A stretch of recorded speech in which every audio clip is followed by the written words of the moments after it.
Šos priecīgo ļaužu simtus redzam elektrodzelzceļa Ogra Rīga atklāšanas mītiņā. Partijas Ogres rajona komitejas sekretārs Biedrs Skauliņš uzsver, ka lielu palīdzību līnijas celtniecībā snieguši brālīgo republiku darba ļaudis.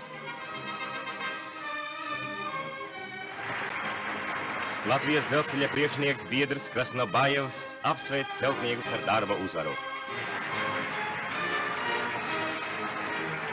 Augstākās padomes prezidija priekšsēdētājs Biedrs Ozoliņš atklāja jauno līniju. Ceļš brīvs. Pirmais brauciens. No Ogres tagad bez pārsēšanās var aizbraukt līdz Ķemeriem. Rīzniekiem mūsu gleznainās kurvietas gandrīz vai ar roku sasniedzamas.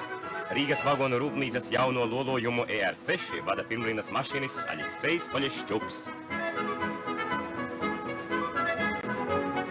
Jaunā elektriskā līnija ir lieliska velta darba ļaudīm padomju Latvijas 19. gada dienā.